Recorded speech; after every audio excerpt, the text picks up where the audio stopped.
Retrouvez-nous dans l'interview de l'unionisme chaque samedi à partir de 17h30 avec notre invité, Maître Pasteur Sirlakim Nano. Dans quelques instants, des paroles autour de l'unionisme.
Enyo,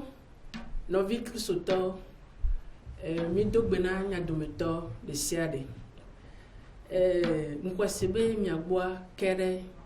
miagboa fafakbole. Sibele ke minye nene egbe memera gbe a minona miagbo, pe mia inson me, mia inukukume, adan dedeme, bakudo maître Nano Sirlakim. Madi kukuna mi be mi akpeli ntinye ne mi ado wezona maître beko wezon yo ko mi agbore kere akpe mi agboto lo fonyo de moi monsieur me font les suta les suta mi font akpe kaka mi so mi no fia ye otuna mi bobe met pasteur ni ni pasteur voix amogbava dum tobe yo agbato serum ton bobe pastor yoni tutututututa enu mama gblobe me da akpena ya novio kata le miakpon le teƒe ya fifidien novio mauna yira mia dome amesiame amen apoto yesu masisese na no mia dilo amen toƒe nɔƒe miaƒe yeƒewo kpata mebia mawu gã be ye masi nenɔ mia dome ame sia ame dzi amen akpe ne miame mawu be eli gba kple mi lo egbe memle ɖa gatɔ kple afa mi gbava ɖo teƒe ya vɔe ma yi tsɔ megblɔ nya ya va yi abe leke nyabiola biom fifi dze be amewo kpɔtɔ gba di be yewoanya koko be nyateƒe be pastor ko menyea yi tsɔ amegblẽ va yi be pastor ŋutɔ kpo menye sia menye pastor si leke kpo ame yiwo yɔna be pastor kpo ɖona tsɔtsi esia ava xɔ wo ma le dziɖuɖu bon alo mia sadere ya ɖo récépissé depuis l'an 2000 ye me ɖo récépissé mabela 22 ans ya mi ma ta gba à peu près 22 ans ya pasteur ko menye me ɖo tsɔtsi ke ye ataro le ko me nɔna ataro dzi gblɔna mawu ya kɔsiɖa sia kɔsiɖa kuɖa gba kple fiɖa tso gane kpoa menɔna taro dzi vɔ megblẽ ŋtsɔ be ɖeko nunyu menɔna esia nyɔnyɔ yina ɖo ɖe megblẽ sia nye me ne kɔ nyuie ɖe si be makɔkɔ tsia be mese dza wɔtsɔ tsia nye melɔna ami ekpemenuwo nye mete wɔ nɛ o etsia ke me da le fia kpa ne metsɔe kpa manu vie ɖe da mele senti be Maître Pasteur, tablate manu ti vire sia be ni meti ona manu na matogbe de ko menye be wo yo nu yo ko ni kasi ti pazu idole donc ato vona Christ sia donc idolâtrie tapi christianisme li funi fi que nde bi anon le bonye ku ne amodo mayema ba pasteur menyelo sia enyo mi de akpena mettre le ben gome ben fiota mo si benya do meto de sade mi se e gome mettre bobe nya be dile jeme be pasteur ko ni sibere ke ko pasteur exercer na ebe mission pasteur ni yo nya e di mettre ni somi no fia o to asi nya ti ya madeno dinami le fie le tableau a dit ah oui c'est le que me va s'envahir sia mon nom ya bot s'envahir et mon note pour ya punfo ay me va izan de me ga trouver ya nous yo me glova isan le état d'éclat ni be me va plein non me va na avertissement be nous yo quoi casser le petit so toti sia pe egbe afokpa zevi ami ku foda kaka dia agbeto me kra na kuto enu on to trogble na nu le amanti adia revon to drova amene ni no mo auteur ato bonde ta me va le état d'éclat mon éclat me to si di le bilwa le avant na avertissement no viobe on gba no nu ma o mo la gble nu le wonti ba Yesu va bi ava apostasie ameon apostasie ame gomenye be nous il ne le vous mena moya nane inspiration mi yo ma be allégorie nous mais ne le vous mena moya donc force allégorique et ça yen yon na ma be ne to godi e pe afokpa nous mangeons là et que la va cava de noir soit fiant moya ba me la nya be de me gbele Yesu bo e de yo Yesu Christ pepe vola wo yo yen to be impossiteur azo ye demagbe ma ça dit li pepe le que voit et nyamade demagbe le Yesu le nu et que le de sita vous me que le plaquette scientifique au dia fi que do acquisition scientifique fi que do na sentiment d'étude de wala ko un bleu de me fun li pepe le Yesu voit bon le table de vie ou l'étiquette vitale ou le polo il le faut même ano fono ano gbogbo be wo le ke na nya me va desia éclat de sion quoi ya nya be ile yo Yesu wa de me gbejo le ba e konko be impossiteur ya mo gomema c'est-à-dire be tonu kuku do ton de desia le na apopolo abobo agama e ple tomo vopola vodo to Yesu de enko gbe esia kama no sa pe echi ami echi ple tomo pendant que gama tape le vous à toi voilà Yesu est que d'un cobe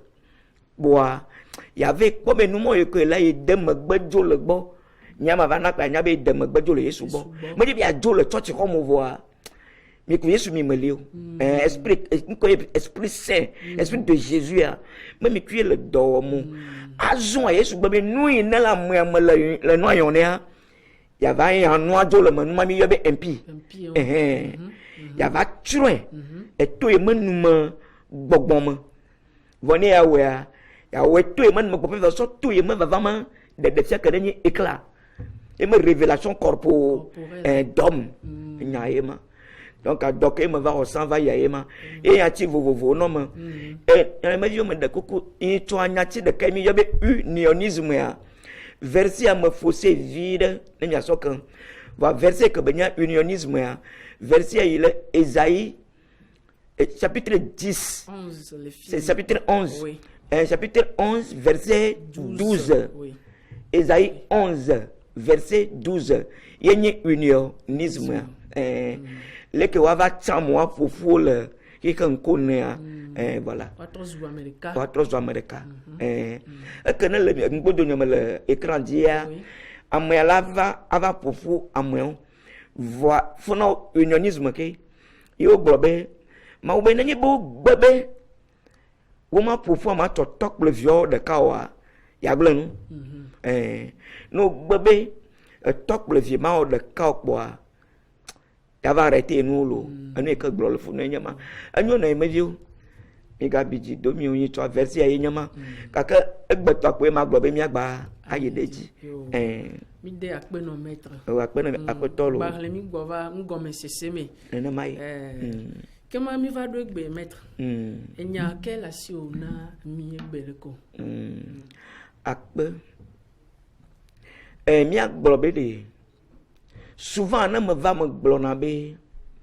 ne ame li dza wɔ nu kpɔa bia ɖokuiwo be nu ka wɔ gbe le o dzadza va nye be Kristo alo Mawu medɔe mi wɔ mi lea nye be Mawu ɖo dɔ nɛ be ye ne wɔe ne wo ŋutɔ eve tsɔe be ya wɔe ke menye Mawu ɖo ne wɔe mɔ vo ne kpɔ tutu be Mawu ɖo dɔ nɛ kpɔa wɔ nu yi ke tutu wo gblɔ nɔ be wɔa nu ma ye ya wɔe ma ŋgba wɔn ɖeke le ɖokuiwo si o esia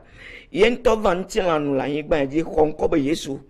vɔ kpɔa ye me ŋutilã trɔ toto ne gbɔgbɔ bena be nu yi ke wòto ne ya fofo la gblɔ ne ya nu ma ye ya wɔe ma eye vie yi mate wɔn ɖeke le ɖokui si o lo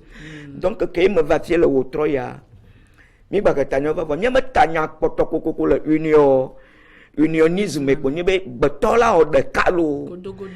ame kpɔ ɖe amewo la wɔ ɖeka ne yɔ hã fifi dze ekpo mata si o yesia vɔ ke ne be ɖɔ fi ɖo ne yɔ hã tsa se ne lo avukpetɔ ne yɔ kpo singe kple gorille kpɔa ne yɔ kpo se ne ye mi agbetɔ mi mate se oa eyi ke Mawu ɖo mi le ye me nɔnɔme me ɖe donc ya nu ye Mawu gblɔ ne mia se ne eye miawɔ sia ta ye me va wòtrɔ ya la nu yi kpo matea se le gbɔa ne pastor me nyi tutu nu ye ma se le gbɔa nu me ye ma gblɔ kpa wòtrɔ ya me tanya ekpɔtɔ le unionisme ame vɔ la ma yɔ wòtrɔ ya tɔa be la fin des temps fin des temps la fin des temps fin des temps enyo nɔviwo nu ye miasrɔ̃ wòtrɔ ya miadze gɔmgba kple tanya ɖe ko yɔ be fin des temps le game ta ma ye dzi agblɔ be fin des temps kuli français gbe me wie le ma ne nye me wie nyui ɖe le français gbe me wòtsã kuli ne ma me gblɔ be la fin des temps ça gaƒoƒo gbogbo ɖo ne lilo nye gaƒoƒo kpoe ɖa yemenu vɔ nu agblɔ nu ma ŋutɔ nyui ɖe eye me ne wòakɔa miayɔe be décryptage sur la fin des temps décryptage de Dieu sur la fin des temps miayɔe eme la kɔ nyui ɖe ma parce que fin des temps ŋutɔa ye ŋutɔ meɖo nu ya ɖe kaka le yame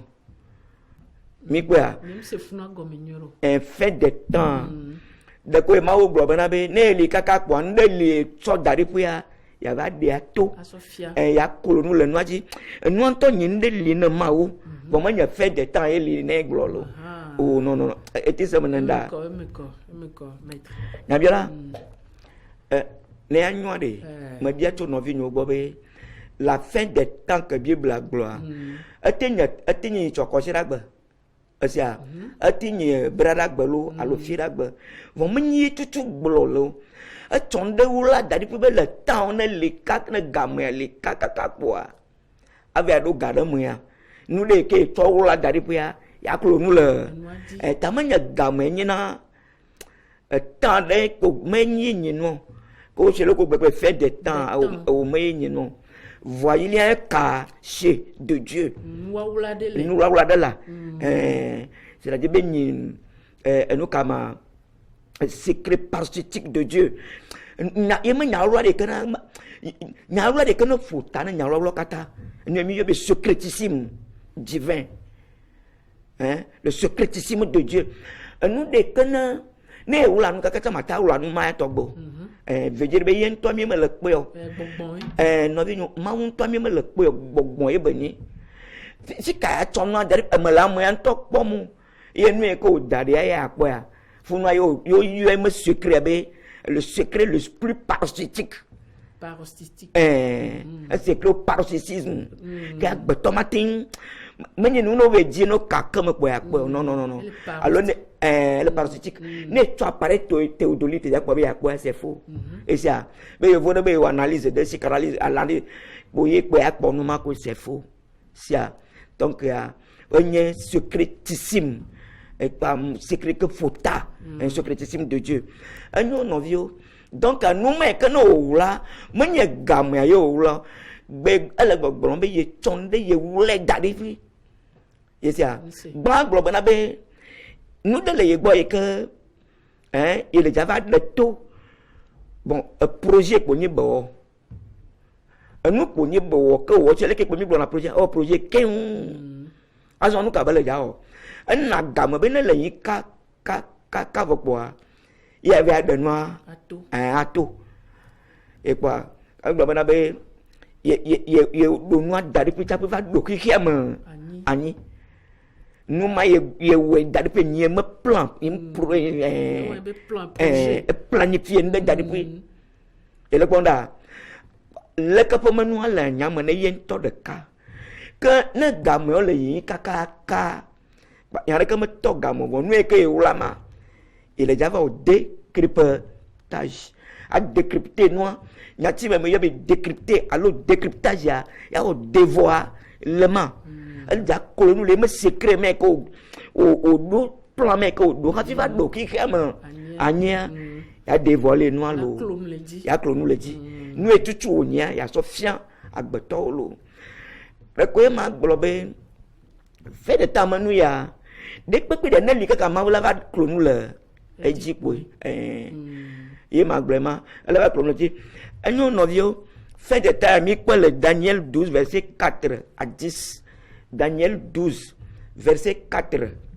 à 10 mi quoi le 1 Pierre chapitre 1 verset 5 ni au virgule la 19 à 20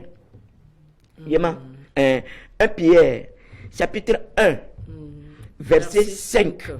il passe virgule vide ni 19 tiré à 20 Maître, ta flèche le fou 1 Pierre 1 verset 19 à 20 d'accord. 1 Pierre chapitre 1 verset 19 à 20. Donc au verset 5 voix. 19 à 20. Et nous avons Apocalypse 10 verset 4 à 10. Apocalypse 10 verset 4 à 10. Donc, Nabiola,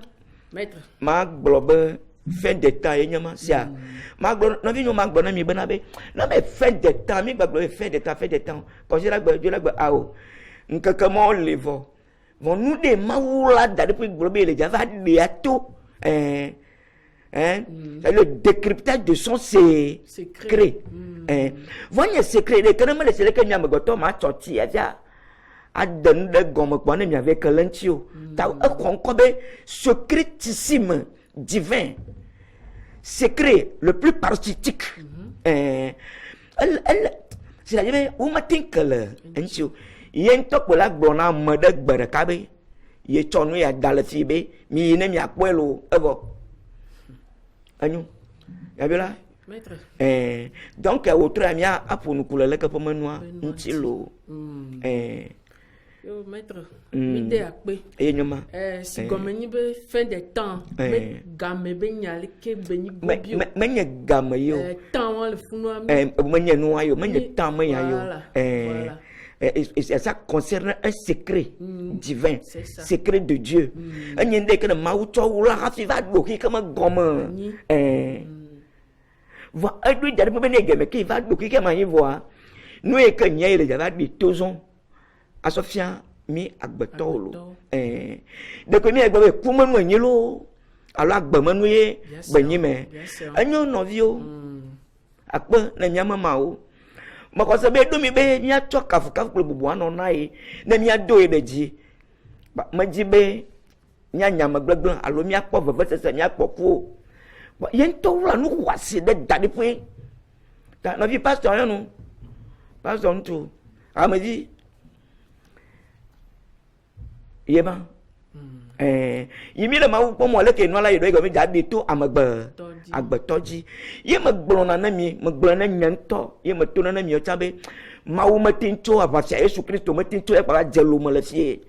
ye never ya kama le je présidence de ko na tu fie de gbona la bio audience le président gbalo abi bi ava ko ne va kwa ba be président be Yesu ni ma wo nya wala be ne te le 2 février amalio ja mi agbo mi adagbo mane lo tu je mi aji adale gba lo nya no adon na da ne a kuchine ali mi aji de ka je ne wa pe wa ko ko le vu mu a na agbo bo be to ma ke du ma ya do mo vire bi ajo gble agba no agba ma de se vire ne ya mi da se amo mi sia mi akpo mi no mi anya lo eji mi la ja de ko meli ma ebe na mi po ya mi aku personne ne peut voir Dieu et subsister. Sia, anyo no bio. Mi gba bidio. Sia mi gba bidio. Mawula ta jira no nyure. Me ni bete o. Mawula jira no nyure do mi bo na mi ma nyankale nchi o wa. Ato so fipo de. Nyama be fipo de na mi olo. Ne to no nyure na mi bo na mi bo kale nchi o wa. Atro so va se me. Ajo so fipo de mala. Ta nyaja gba mi apo be no ke mawu jira ro jari pe na mi me ya bia maître fifi dia mi le ya ponu fo sia nya de gbe vie de polo ape wozon kaka ape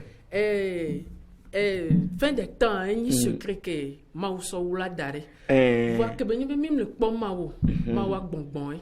si bere ko gbe fifi be mi ma te po la no agbo mi ma te po no agbo le ke mi la te ke be so wula le ke mi te kerentio enyo akpe bia sia de bia nui de ya ata genya kpe novi nyo kwata gbova ndeme enyo novi nyo abele ke mi biom bede ke mi mele ma kponkplen ku mi menya fika wo enya réseaux sociaux de mele la tide a ne me ma wo le New York fifi dia nya jaga kwa kaka mi akalenchi yo vo la po wo mi akpe de esi a mi akpe enu ya Maoula Matignon fifi de la France a nyaka lenche sia yana viji karmi kalga kwa nji na wo kwa homi ne nyaka le mawunti sia mawa gbogbon elo fifi anu ene lia de ha fi nya jesi de na mejo ha fi nya jesi mawugan alo nya poto amene nya baptia Yesu Kristo de ala bo wa de secret ko to agbetoji misia ntin la dileke atoma prophétie atoma dileke no aponu pour nyama gba nya prophète o sia no e ma gboro ha fi ne mi atia ma tinga nya kpe no vi nyova yimi anya fi ke mawule a ma de mawga nya ko to me ta nominal ne ma tomu alo nya tisese de ka ne ma ka senwo ta ma so do je si be leke ole alo sia nya bi ko ma yi na tableau diare anyo na medio ma de kuku ganda bieto miagbe ma yi de tableau ji ne ma ngro mu de ka alo nyati ya ayi kana de ma wo so fia mi be lekelo na ma yi ma ngre vo na ma yue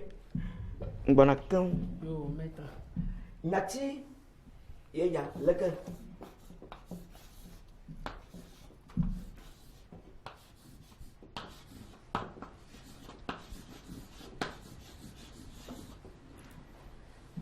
Maître ben nyatio do sena no kaka oh master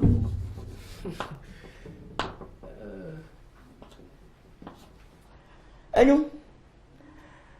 to kuku da gare masile ke mi biom bia ne ya nyate pe mi mele mawu pomo le ka mala ta nya fia be mawu le ti enu e o dade e wa ti ewe o le ke mi o do koko kwa état spirituel ya on aime révélation va dans des états physiques. On est physique partout dans état nominal. C'est-à-dire un état abstrait. Ne y a pas on de l'intime là, de na goto dans état nominal. C'est-à-dire de na bobon man ko. Yema nous on est le bobon ma divide. Yema comme avec ko la na état physique. C'est-à-dire qu'on a spirituel, nominal et le ré. Trinité. Alors nous milieu benuka. Bon OK. Donc il y a tie mangwa wo yo nya tiabe apo fe tegme. Apo fe tegme. pour faire tegama divin. Yema. Nous vions Kenya apo fait tegama divin. Nous des cas de cho noir le si pour tuer. So là, maman nous si nous pour yon mabe mémoire. Mémoire. Amade le ja wonde bonana de gbe toi. Edona no me eno ma zikpe eno ma dema yenya mémoire. Eno ma gomo do pe no yen to ma jime eno na mo en to bo nu e kan yebele ja va wa eno no na gbo nu ken yi mémoire o nu de kan le yen to sia game nye no ma gomo nu e o le ja va de to e no ma nko pe no ma nkumu ya eno no na gbo ko ye mémoire nu no na mene eno do na ita eno ka état numérique soit mais dans la machine état nominal un homme encore avec baba de net état physique donc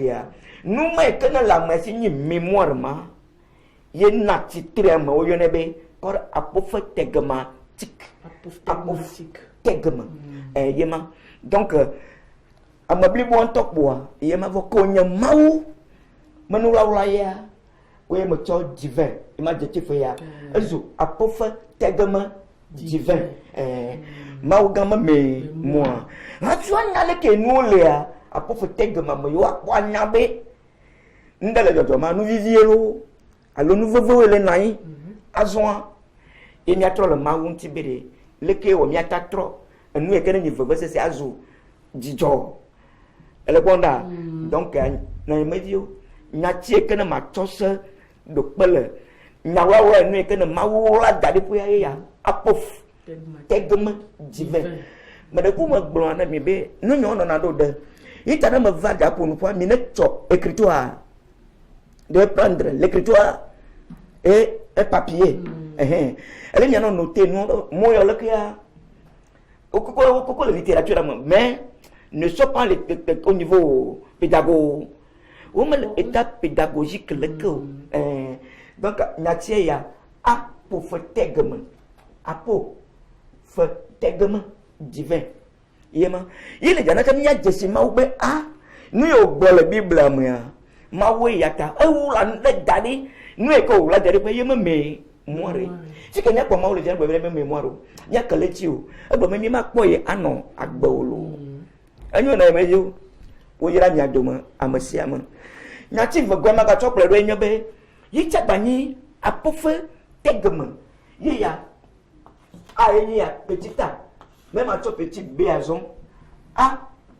yicha ya a pofe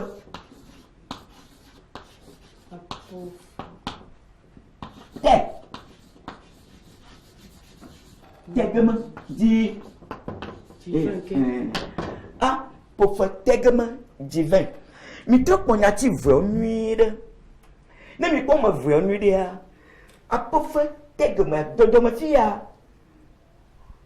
remelio mi yana ndak gbere alo si ala ke melio vone va mo ya bo aye da point yele dodo ma fia ya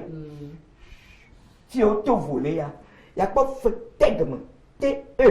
fia t h ayema enyo no vio mi peda ayala amayazon le rogbena amayazon c'est-à-dire ben gbogbon to la ja o na vola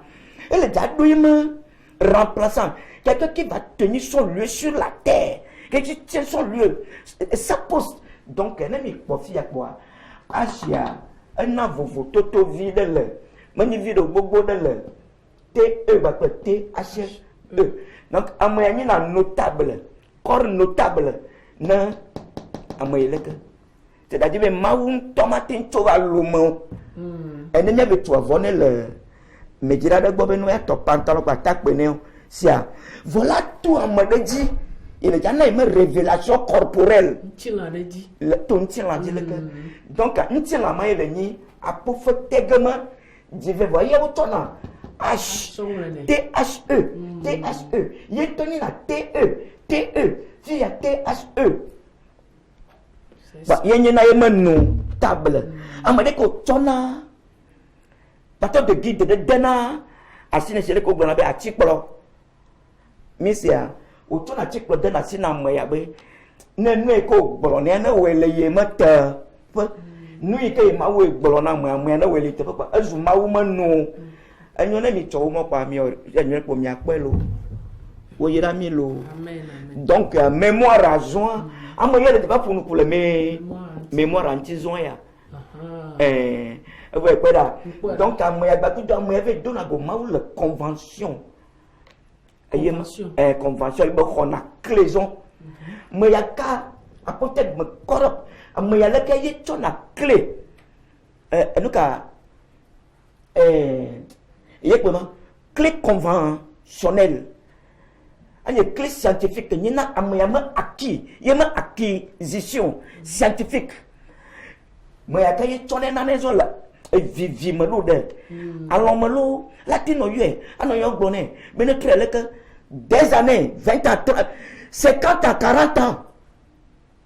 donc on a doué nuire et y a ta pour nous les yemens comme son bah y croyez me tefa ya no yema tefa test que ba so de sinon le testament y a nyala que y a le testament le mémoire test le mémoire à main et nyayema donc amoya nyina amoya yenya notable na amoya le que le notable du premier yenyama abila à peu près que j'ai bien mis bien manuel ma golo malo j'ai bien que bien c'est réponse à ce ben là c'est nous bien bien toi voilà monsieur comme il vire allo oui vire beaucoup non mais vieux non mais si ça elle est facile ils ont bien maman facilité c'est bien un an ben non me fa na maison depuis le sien maison natie que na golo na yema a pour faire tegma yala pour nous obtenir mémoire que ba tola nuit que no ra ma ti va pour que mania yo gbe ya da sion ala to amoya quoi a de mémoire kata que so de asine a former le mémoire ma compréhension ma connaissance ma abene be gbrene ma vieux ne lo yala ko clé que to va na de vieux son ne ma didi moison ala bana be na veut c'est là no a 3 azunia ye bo atanye vraiment on toma vale que c'est le que Jésus Christ va couvrir c'est il me testament yen toma doué agneau c'est mais le valable yen tom amena au testament mon yen tom va valider na non oh amaboué va valider les quoi test que na le me clair c'est-à-dire va nous plaquette numérique nominal gouvernement nous yo le que amame le java raison a pour nous l'entibé nous ko gloire yé que l'eau tawa trele que nyama gomema donc corps a pour te garantir vaguement THE le ni différence na TE amoyaka yenye na moyama no table secret comme amoyaka ola amoye le jade a tozon lo nyama magbo le fi ava ebe na medio magbo be maube de togola do school là mi gbo mi lo mi yadwe do school ani to ma do ga evita ko na taw mo amoya ko vi mo taw mo ko na yin gba amoya ko ma wo mo mi ja do school ma to adwe ka to ade ajiro kan mi ma do le ko mi le sama yema donc même mémoire togo be tone anu kwa si o tone mi na mi ma nyam mi be gaza be mi blague me nya do school la mais le dagba ma dagba la mi akwa to atio anu ne java mi akwa mi ntibia do school la mi to mi akwa to donc à peu près de noyement esia donc a moyen na mo ana menu table yi ko na nuple no vio nu na prophète sentinelle ne job voix bona alors faut pas se pe de lia na lo kri de mama ja ko yan mo awo akwele apotègement sans à chaque bon premier apotègement bon ye kwera yema OK miajo le gamata miajo nu ipo ma gboro de nous ya kale kamale ja de mele nono mo evema sia na mo ya kale ja fonu fu apotègme achia notable na fonu fu de mémoire afia lo nu ya fion de mele ja va wele nono mo evema sia c'est le que mele on fi sia kwa egbeto ma fonu le nono mo evema tutu gbon to mo ja de mele non mais ma fonu kule ne kana le nu men kake o gba fait de tantia ma fonu le ntila no eye ma va y de bible to a paji gbogbo paji sia anyu no vio na mi aye ji ama tweleke enu na gbali enye be mo do gbo be gbanya eseun sia for me va lo mo ti ano 1970 me va yem pour ma va do lo me pas 70 anu ke ne me tin la gagba ma yan nu ke mi le o le funu aku ne me tin la ma do mo le kaji apa ma fun fu pa lo fu akora propre sia de ko mi aja ba sama donc interprète là na pepe mais les quelqu'un non explication là mais les que ma ya ina ko papa Akwera, gamma va na fifia no kelio. Nous comme me résume, me donne mon propre pour le français me bois. Mon translation le français me bois. Javanais j'acquois, latin, espagnol, le bénéfice j'acquois mondialement, internationalement. Alors ben abe me chama là non que la nuit azon. Na mi boya ko foto le ko me chama là nous que glo me là bref. Merci beaucoup. Sia ayenya donc na mi op ba mo to mi ja gba be na mi atin ja gba vire. Mi mo lo mo ko mi ja gba vire. E no bi na mi mo le Ghana ma plo to ye ho mi ja gba be na mi ja gba. Yema. OK. Nous que mi ja fi je be fait des temps de ko ma tonde lenchi na so fonu fo lenchi na no vi obe. Lentina noa ne meti tomo enoka fait des temps de yema mo scientifique a milieu ne be téléologie mon téléologie voilà y a simple côté tu veux la télévision na télé ologie yema téléologie a ye tia na nu ni wona étude de kunale allez na fait de temps nous de ko da depuis le ba de kana gbona nti esia ya pour le temps ou nous de ple ba garder me de gbona fait de temps téléologie pour nous tu vois ne a tête déterminé à wenu de quoi avec pona à pour faire teg me ben ko ya o ne nous et Canada nous et Canada au bel yemen wa ayana fonu kula takui amaya kala kaya ye ta tone so dina yema vagon via be me vient no khona lenti et no wa de to voilà sia donc téléologie yenyina nu manu sosuna nu emi agbre be ne mi tonu ma ya de nu ye ko mi ko do jeselem tilanu le mi agboleke mi akpo be de akboleke nkagbe a na me je mi akboleke nkagbe ndi makpo ye ko ye janwire ma zan lo do voya akwa nkake a ado ma gomo jeje aye odo ye ma nu téléologie voa nyinde kenya mawe du na man téléologie divine sia gbogbo gbogbo mawu gbogbo yi abado na dalanti lanu nanama c'est là que on peut pas que ça la devoir ka fo mo gâton de ba la poya ajoema esia anyo na ma vi mi aye jide mi agbolobe atio ne fofofo mo fifi ja chikoto pose o ma bobu ya bi ajo mo lan le gomene aflawo ko nya na popo ga kana li ka kana vado ga o mo kwa flawo ko ka on le ko le anya bana be nous sommes nous gomme de lia c'est téléologie evedona enwulo ekweda evedona nu mi agba yeji ka flama onu ya ne mi po agbeto mo nyunyu esia mi agbeto le que la ya ponyon ntu lo fifi je ntu ala nya popo ku ado favori c'est le que favori au monde to penyure lo c'est le favori nyato amanya popo ke bo amaya ekweda va mala ne li kaka boa ya va po bra ba ye ma dira do fa iplema abe nu ma do chogboka de ko ke kwe e kwe zova ida ka tra boa ye ntona wo vire le ka e kwa koko nya bo troso bo ku nous avons gomme de pépé voir nous le non anti et quoi là à moment que ya aba do ganon ko no cham la fi de kwa mu ko kwa na le ko akuwe ma ye quoi là ayon wa do le fi fi dia to awo le ke cha ba le cha le ko gba we do ngba ye no fu ma fu wa le ko alta danda le ba pen ku vona yi ka gbo a okpo mo po gbo ha do yi ya pete po na be na kokko ma wu vida ka kwi mo do na me kokko vida o gbe esia be ko de na bla be va le che la po mo ka ba enya be kokko bulu mo gomo jeje ba ple be nu télé ologie ma esia okuko nye ma wu sene na ma ma gain kan yo ma ka ke tel intellectuel tel Richard nye directeur accrédité et jana gomo voilà nous de quoi non na anilo ya là elle est sur la vision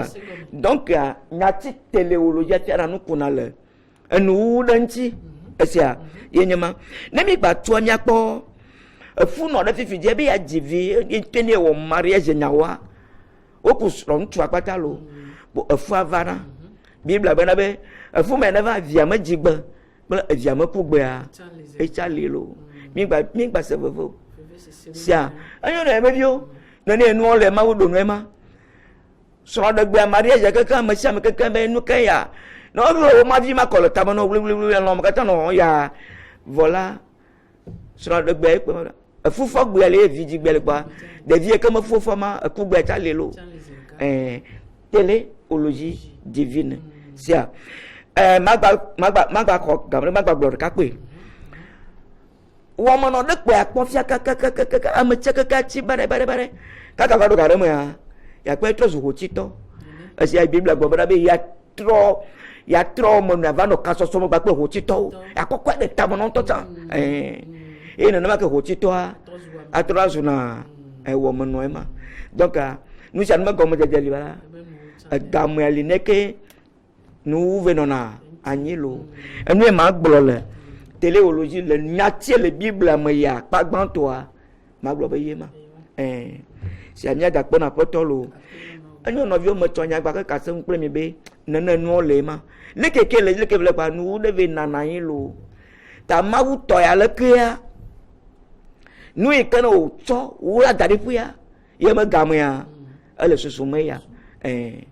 ma béma. Comme avec moi, je peux dire que je suis de Bible à toi. Après, il y a une théologie divine à dire que il y a pas de il y a que tu es le maousi nemio. Ma globe, il y a bien ma globe. Nous venons de ce nombre. Nous avons la Bible, mais qui a pas nous ouadé. Tout le monde a commis ce n'est pas qui a mal à Jacques. Sia pa mo se mo ni pa nji pe mo be ya jo aku anu kata la gban ye ma pu la mu ati o la mu fu mo sia nu ma ye pe le susu mo na mu le fifi mo enu no ye me bio ba mo ye nyima sia no be fait de temps fait de po ya ni o gbo be na nyi choko se la gba va ya nu de le wa o sia wa be kele nuanti lo o ja kugu de la ti de agume kugbe le yin man tonto me nya zan ye o yin no esia be ndela jo fo nu tene le ja jo a ma wo manu e ko la dade pu be ni secret ja se manifeste ta se manifeste me na be ele ja de no va gota le kan ne le yin to be pu nya mémoire mo yo ne reva nous avons notable à pauvre notable il est déjà pour nous le intison et c'est que semayon le ama semayon le man le déjà pour nous faut pas le mal gamme de lodi et c'est un mec quoi après une nuit après voir à pour nous faut pas qualifier nous voyons et pas une explicitation mais il y a une explication elle a déjà explicité c'est-à-dire elle a détaillé de telle manière alors ben nous si nous maintenant wako bon non ma trop na nous gbegbe so na nous nuit et y a ma gomme ma et ça et secret nous décret nous nu la dadi pena agbetolo nuit te miano jira miano kafi zerika anu makelo ne miano do men koda jile pe fiazi pe jilo donc ya na me vieux mi ma le java me nyin de nye tia bana be ki ke ma le ja gban mu la ku atio la mu a o me nana ma o anyi gba vuvu amo ko me nana ma yo sia o ba troyo na be fait du monde ba me chama le jila sibo ki ke ma nu o fika e be vieux fika yo ano a o me mo nu de ma wo la dadi pu ya de o da kolo nu le ye me secret a dilo ta gamu ya ye le susun aso da kolo nu le me mémoire di atofia nya ma enyo nu kai mata gbolo nu ya mo mana raison be nenye be bible ma fi de po me na bo be ne se ma ya do ko ya be ni agbo ba po me na jo kupo o ma wo ji be mi ku o ma wo ji be nya po jijo nya ne ne nyu de nya do e mo nko de eji seulement na me vele tonu se mo to tonu ma se wa aga tonu esia ye nyu ne mi na be bon do dron va mo ya ji anu emi agboro yin be ani raison aye la ni be ayin gban o gbogbo anwo ayin gban be aba amu anwo ayin gban woni se ma do be makata du nu ne ti ponu fi du ne mra ma ja dan o ba anwo ayin gban be aba anwo ayin gban be aba le ko ne mi be anwo ayin gban be aba de fi ka won to eja totele ta ba anwo ayin gban anwo I don't know I am here. If you are born on Jim, what is it? I'm on Jim, what I'm going. Me that said the Jim, sia, and Anton tell me. Then Yanaka can be trusting to go. No mark Bobo Ryan by Nabiola, no medio. No mark Bobo Ryan by Martin, Gomunia, et puis Gomes incontestable et indéniable. Oh, tu me recommandes, il y a beaucoup de raisons de commenter titre, un tio. Ne cho commenter de matin yo asia ai ba ne ma popo no angule ri gomo se ne no se de e wo jangle sia va game ka mo yo ku na no tela ai ba ji ade mi le sia ma mo aye mi bi ada solo pa ntu ya ta be ada ntu ya homosexualité homosexuel on tu da pono via ntu a click e pa ntu ma click to funa fusi be on pa fufu gana e pe da e bi ya de mi le jijo na mi no wa de game anya no vio na ntu gba pe ntu le sura ntu le fufu gbe a ajivia gbere ka to mi to mo lo alo e ji ato abato mo ya o de busunu do la yin gbaji o valide yan yo to gbe si a nenye be ntu ku ntu to soro mi le si amọ o yan no cha ko yan no to soro de ye pe mi le zan ria Amerika le boro kuku gbe agwe na Amerika kwa mitin check po gbaji ke am ma de over ku de kare ka pa wa ma de apoto amene ne o apoto amene ya biola ma blanzi o apoto amene alo fifi na mo me va ku lenzi apoto amene ne o ame pe na radio amene poto ye me va gba ku lenzi a apoto ame ve ali sana pa Amerika ku e poto mane ni e poto reka gongo e kal galan ku den ko ye reka ku poto me ala jiaji ye ko isaku e voalo amen gbalore Amerika gbaliore aga ma wo manu nya ko be futana agbeto tolka sia fifi na ma mo ma e ko mati de sro jive ye formule ye na le moi pour plus me à moi me vraiment que moi pour plus c'est deux na na état composé alors wa we nana be no tim se multiplier ne ayi que me jivio mi ni tu kunto de so mi jivio ye mi kwa e volo agbeton gbalo ma banya yin gba yin lo vo agbeton ton zo la yin gba ji asira o to agbeton lo yon mo tu ngong esia vondo drema e mi que vondo do fa nya do ki ojilo e o na li ka o ja tro no ma wala wanto no mo twa manya ma avo o gbafu mo no amu gbaji wo no asi anyi ga bi jiolo no na me bi mi gba bi jiolo sia no mo nyu wo no enu na ni mi jo ya putare jibe fika mi le fifi je na jo fifi je pe mi ve do Robinson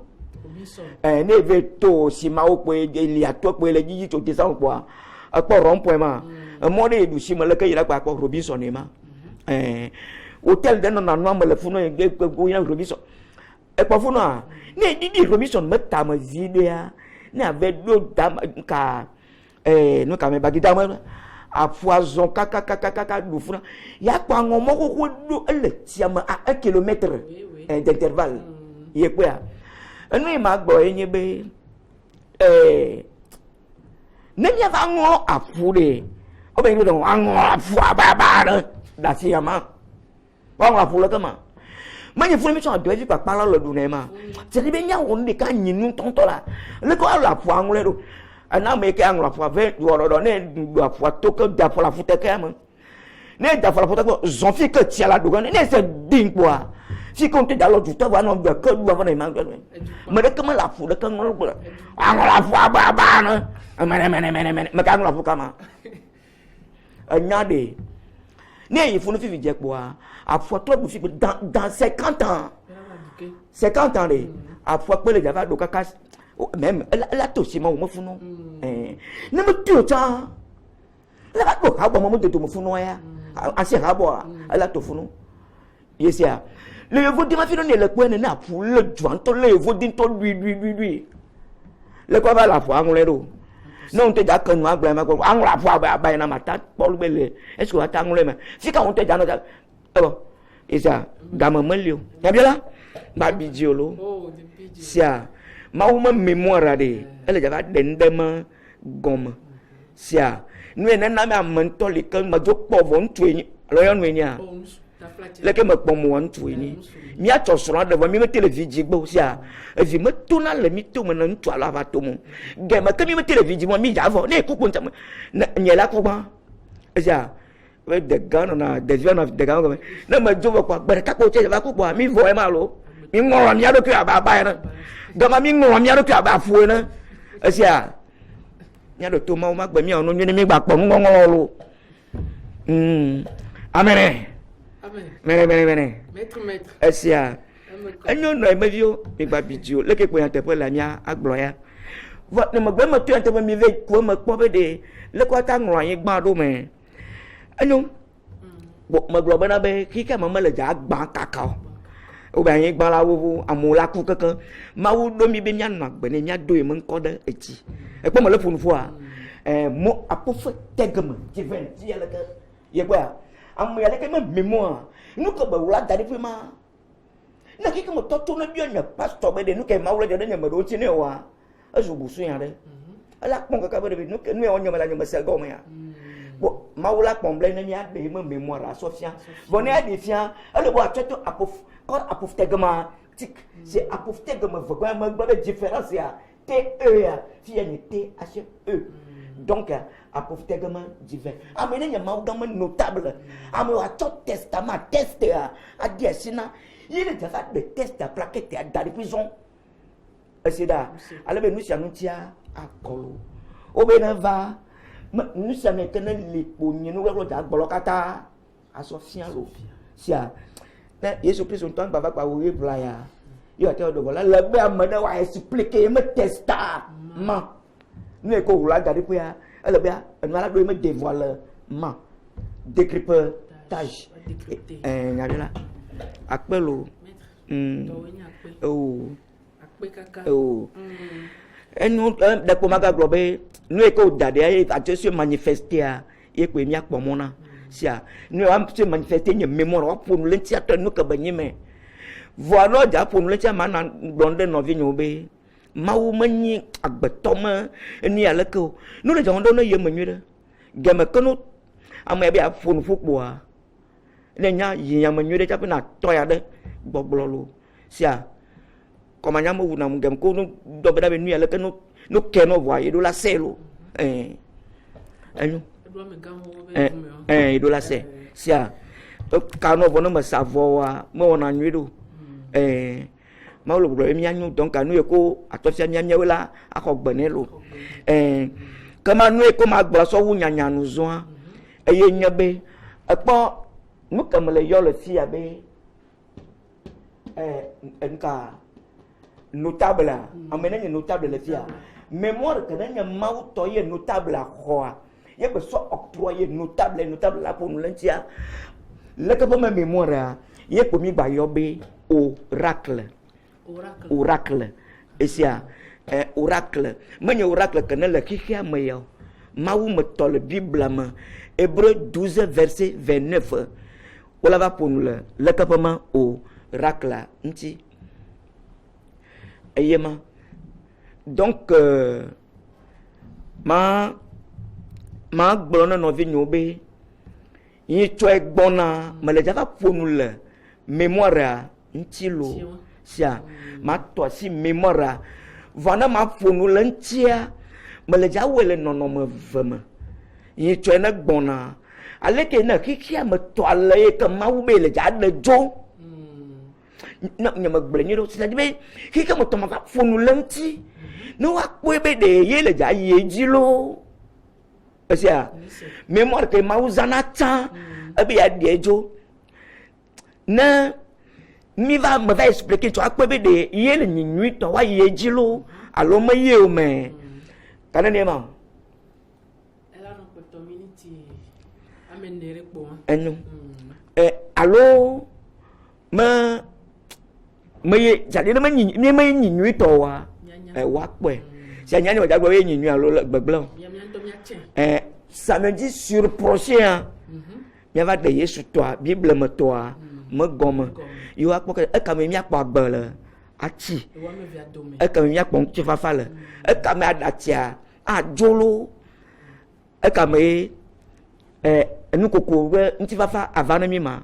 sia kema de ko ma gblɔ nɔvi nyo be nyati oracle ma ŋlɔ agbasa atiawo be yeya o yema oracle ne me tso va nɔ me dzi oracle me tso fiɔ mi le fia me tso me leke miakpɔ ora ne mi ve do mawu gã me mémoire mea efi ke ne wonyi enu ka ye me nunya me dzɔtso ƒe ɖoɖo kpata ma zikpui ye me de ma me fi ne nye mawu me tro ne fi ke ye me se wo tsoa nu ma kpɔ le yɔyɔ be oracle ma esia ne eɖo me kpa ya kpɔ ora to gbɔ be mi ŋlɔ to au le fia ora nu yi ke dzi le mawu gbɔgbɔ mi le kpɔm fifi dzia ye ŋutɔ zu ora ma asafli ke o dza kɔna ye le nyi ye me clear yi ke me tɔ yɔ ne kpo be afa ye kpɔa vɔa nu ɖe ne nyi ne be aku nu me ye me le mawu kpɔm gbɔgbɔ abiã le divinité gbɔgbɔ me mawu me nu to me ya ti adzo to na le donc mi va kpɔ kike me tɔtɔ ne lia yi tsɔe gbɔna hafi na va le fifi me lo me le oa me de le vele na nɔvia me le ne oa eku kpata dɔvɔ̃ yi lia me le oa fi ke nu mɔ kɔtɔ dzɔ tso mea fi mi ava nɔ kpɔ wo lea mémoire le dza ɖe nu mɔ keŋ atɔ donc mo apofite geme ye gblɔna bena be hafi woawɔ nu mɔ la ele be ne woɖe oracle atsɔ fia ye woatɔ asi le phénomène wo dzi asɔ fia donc ne mi va yi ŋtsɔ kpɔ la ma ɖe fi ke ne xixia me tɔtɔ wo me plaquette mémorable le mawu mea asɔ fia ne miakpɔe be ɖe eke miate vɔ mawu le dza wɔ sɔa ya lo eye le dza wɔ sɔa ame sia ame ne nɔ ŋu zɔm lo ne ɖe asi fi me ya mi ɖe asi miava base ya me ya miakpɔ gbogbo me ya gbɔ eye evegɔa ye nyi samedi sur prochain miava ɖe Yesu tɔ ŋgɔ nyame nye arbitre esia menyama arbitre mawu